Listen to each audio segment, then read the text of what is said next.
तो आज हम एक बहुत ही जाने पहचाने त्योहार दशहरा पर थोड़ी गहराई से बात करने वाले हैं।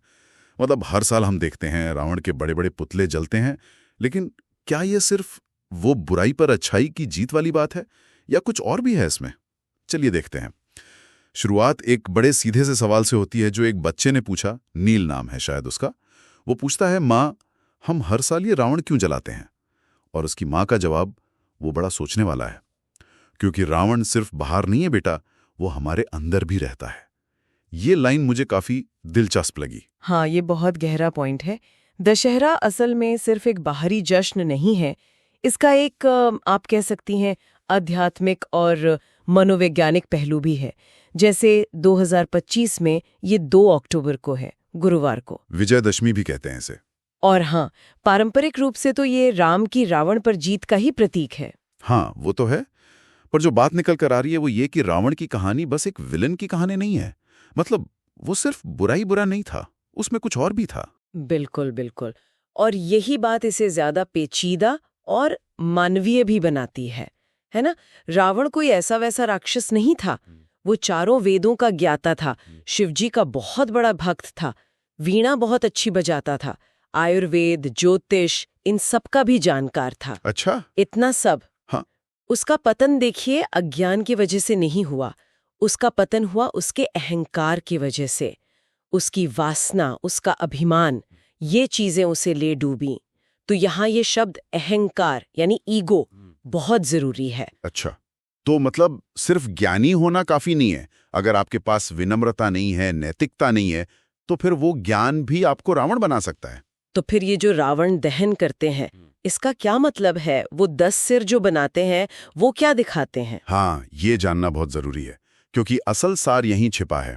वो जो 10 सिर हैं रावण के पुतले के, वो असल में इंसान के अंदर की 10 खास बुराइयों या कह लें नकारात्मक आदतों के प्रतीक हैं। 10 कौन कौन से? जी 10 ये हैं काम यानी बहुत ज्यादा इच्छा या वासना, फिर क्रोध यानी गुस्सा, लोभ यानी लालच, मोह मतलब किसी चीज से बहुत ज्यादा अटैचमेंट, मद यानी घमंड, मत्सर यानी जलन या ईर्ष्या, घृणा यानी नफरत, छल यानी धोखा देना, अहंकार यानी मैं का भाव और हिंसा। बाप रे, काम, क्रोध, लोभ, मोह, मद, मत्सर, घृणा, छल, अहंकार और हिंसा, पूरी 10 हो गई।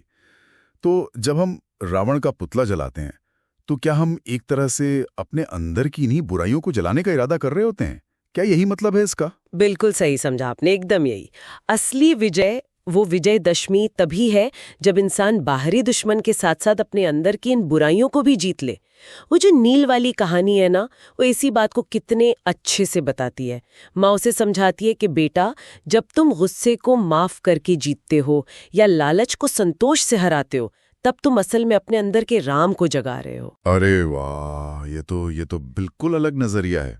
इसका मतलब तो ये हुआ कि दशहरा सिर्फ साल में एक दिन का त्योहार नहीं है, ये तो हर दिन, हर पल अपने अंदर झांकने और अपने अंदर के रावण से लड़ने की बात है। बिल्कुल सही। दशहरा सिर्फ एक घटना की याद नहीं है, ये तो एक लगातार चलने वाली प्रक्रिया है।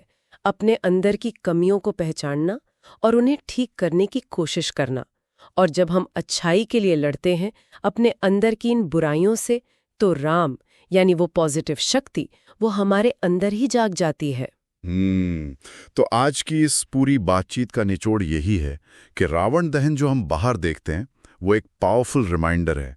वो हमें याद दिलाता है हमारे अपने अंदर के संघर्ष की, अच्छे और बुरे के बीच की लड़ाई की, और ये भी कि हम जीत सकते हैं। हाँ, और जाते जाते एक सवाल शायद हम सब अपने लिए छोड़ सकते हैं कि क्या हम अपनी रोज की जिंदगी में अपने अंदर के इन छोटे छोटे रावणों को देख पा रहे हैं? कभी वो गुस्से के रूप में आता है, कभी जलन के, कभी बेकार के घमंड के। क्या हम उन्हें पहचान रहे हैं? और अगर हाँ, तो उन्हें हराने के लिए, अपने अंदर के राम को जगाने के लिए हम सच में क्या कर रहे हैं? ये सोचने वाली बात है।